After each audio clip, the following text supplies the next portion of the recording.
President Donald Trump's big nasty bill that guts Medicaid and the SNAP program, food stamps, in order to give massive tax cuts to the richest Americans, has advanced through the House and is now in the Senate. Currently facing a vote-a-rama session in which, of course, lawmakers can offer their own amendments to make it possibly even more horrid, or in some cases, perhaps less so, which will immediately get shot down. Now, look, this bill is expected to pass, but by a very thin margin, of course, on party line votes. Okay, they're not going to do the filibuster. Democrats are unable to do the filibuster because Republicans have structured it in such a way to only need a simple majority. Now, they can only afford to lose about 3 votes, and so, of course, what are they going to do? They're going to try to get them by being even more cruel. That's right. Because, again, some of the Republicans who are like, I don't know if I can vote for this. It adds too much to the deficit, which means it is not cruel enough towards the poor. We're going to have to come after them even more. Yes, I'm not kidding. Senator Rick Scott, famous for doing Medicare fraud, by the way, in Florida, and his friends, on Sunday introduced an amendment that they would present, of course, during the vote-a-rama, which would prevent new enrollees in Medicaid expansion states from receiving something called the 9-to-1 enhanced federal medical assistance percentage if they are not disabled and don't have dependent children. Okay, now, again, for Medicaid, in some of the states that were expanded, you still have to be poor and working, okay, because most people that are on Medicaid are working. They're the working poor, okay? They still, again, don't make enough money from the job that they are doing to be able to afford health insurance on their own, so they have to get on Medicaid. Well, again, the Republicans are looking to cut the number of people who are non-disabled adults without children, but who are still too poor to afford Medicare or Medicaid on their own, or healthcare on their own. They're going to say, you know what? Tough luck, guys. You're screwed. Doesn't matter that you're working. We're going to get rid of your healthcare. And that would end up cutting Medicaid spending by more than $300 billion. And by the way, that provision itself has the support of Senate Majority Leader John Thune. Okay, so again, this is very likely to end up getting into this final bill. Not only that, but Senators Suzanne Collins of Maine and Lisa Murkowski, as well as Josh Hawley, who said, "Oh, we're not in favor of these deep Medicaid cuts. I mean, that would actually hurt our voters." Well, don't worry. They'll be, they're still going to support this bill. They voted to advance the bill after they were promised waivers for their own states. So, this will affect a lot of people, except in these key states that we have allowed to have a waiver from some of these Medicaid cuts. So, look, it looks like there's a very good chance that we're getting this piece of crap rammed down our throats. Okay, get ready for the big nasty bill. And that is despite the fact that this is extremely unpopular. In fact, look, the polling on this has been disastrously bad. CNN recently covered it, and, well, let me show you the clip.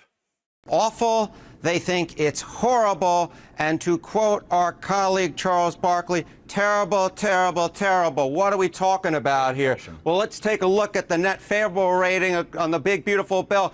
I don't just got one poll for you, Omar. I got 5 of them, and the net favorable rating, minus 19 points, Washington Post, minus 20 points, Pew Research Center, Fox, minus 21, Quinnipiac University, minus 26, KFF, minus 29. You don't have to be a mathematical genius to know that when the net favorable rating of your bill is somewhere between minus 19 and minus 29 points, that it is not a positive bill as viewed by the American public. The American public at this particular point hate, hate, hate the big, beautiful bill. As far as they're concerned, it's not a big, beautiful bill. It's a big, bad bill. Look, man, this bill is an absolute disaster. It's going to be a disaster for the most vulnerable people. And guess what? That is by design. Okay? It is designed to hurt vulnerable people in order to help the rich. That's kind of the whole point. That's kind of the whole point of the Republican Party. They are a money funneling scheme to the wealthiest Americans from people, working people, from what's left of the middle class. There are barely any people left in the middle class, but it's mostly from the working poor. Okay? And look, here's the thing, too. More polling on this. According to a survey conducted in April by the New Republic, who asked a representative sample of about 950 registered voters about the wealth distribution in this country, it showed that the American people had a broad frustration with how wealth is distributed in this country, specifically the extreme concentration of wealth among the super rich. Asked which the following statements comes closest to your view on how wealth is distributed in this country today, 72% of surveyed respondents, including 45% of those who voted for Trump in 2024, chose, quote, the rich have too much. That's right. 45% of Trump voters are like, rich people got too much money. Yeah, okay, yes. Now, 6% said the poor have too much. What? That doesn't make any sense. But what? Imagine being the 6% of who looks at a poor person and says, "You got too much. You got too much. We need to tax you more." They're poor. What do you think they have? It's psychotic. Absolutely psychotic. And then 22% said, well, things are about fair the way they are. Now, and 22% of people who have obviously no clue what the hell is going on and what they're looking at, and are probably pretty well off themselves. Okay? No, everything's fine. I'm doing great. Oh, okay. Well, if that's the metric, all right then. Look, few respondents across party lines said that they believed that the richest 0.1% and 1% were paying their fair share in taxes, according to the survey. 66% said that they think the wealthiest Americans are paying too little in taxes. Yes, this is it. That is true. They are paying too little in taxes, okay? Look, this bill, however, makes that worse. It would let the rich pay even less in taxes. The Institute on Taxation and Economic Policy has estimated that the package would deliver $124 billion in net tax cuts to the richest 1% of Americans in 2026. Yeah, $124 billion just in 1 year in tax cuts for the rich. It's the heist, man. It's the heist. Get ready. Get ready for it. Okay, reaching into your pocket and giving it to the rich. That's it. That's the only way to describe what's going on here. They're gutting Medicaid, health care for the poorest people, and giving it to the rich. And of course, they're lying about the reason. Oh, no, we got to do waste. We got to go after waste, fraud, and abuse, which is happening at very, very low, very negligible levels, by the way. And most of the actual fraud is being perpetrated by giant corporations that will screw over the system, people on Medicaid or Medicare, and then and they'll make money off of it. They make money off screwing the government and taking taxpayer money. And yet you're going to punish the people, the poor people that are on it that need this healthcare to survive? Now, this is reverse Robin Hood. So now you might be wondering then, why do I think that this is going to pass? I mean, are you paying attention? It's because the rich run the place. They run Congress. They own everything. This should not be a surprise to you if you have been paying attention. You got to follow the money. Follow the money. And look, we've known about this for a very, very long time, okay? Years ago, Professors Martin Gilens of Princeton and Benjamin Page of Northwestern University published a paper pointing out that the United States, that our government is an oligarchy. It is an oligarchy they compared what the public wanted to do to what government actually did, and found out that, oh, the opinions of 90% of Americans, the majority, the vast majority, have essentially no impact at all on what legislation Congress passes. That's right.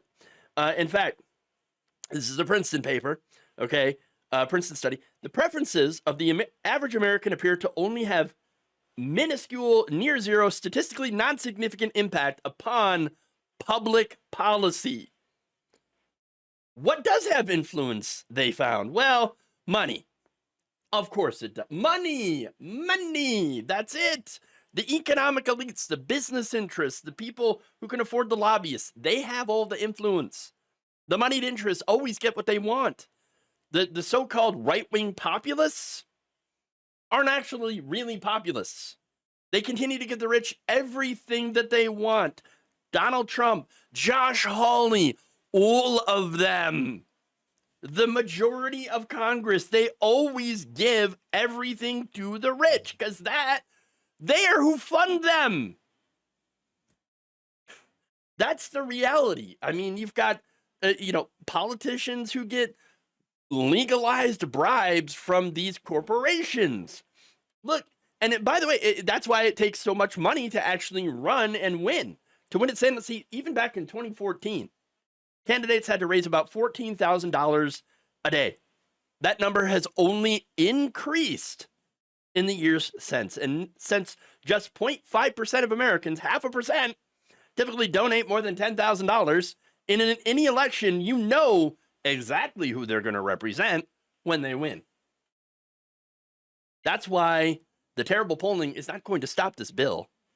It's not. The only way to actually stop it is to stop voting for people who take donations from big corporations and super PACs. But considering how that's how most people get their funding, there you go. We're not going to be saved by Republicans who turn against this bill. For example, Tom Tillis, right? Tom Tillis, he's like, oh, this bill sucks. Okay. He said that the bill will gut Medicaid, which is true, and that Trump is betraying his voters. Quote, I'm telling the president that you have been misinformed. You supporting the Senate mark will hurt people who are eligible and qualified for Medicaid. Trump, he wasn't misinformed. Okay. No. And neither was anyone else. This was a plan all along. Lie to their voters and pass tax cuts for the rich. That's the reality. Everyone in Congress knows it. So, of course, they're not going to save us. They're not going to save us. And neither will the parliamentarian. Okay? Parliamentarian, they're going to ignore the parliamentarian. Look, even if this does get slowed down, they're still going to find a way to ram this thing through. Okay? Because at the end of the day, it's not only that Trump wants it, of course, but it's also, more importantly, what the donors want. And the donors almost always get what they want. Thank you for watching. If you enjoyed this video, please like, share, subscribe, hit the bell icon in order to get notified whenever a new video is released. And if you want to support independent, progressive media through this difficult time where it seems like everybody is shutting down, you can become a member on our YouTube page, you can become a subscriber on Facebook, or you can go to my Patreon. It's patreon.com/Jeff Waldorf. Thank you.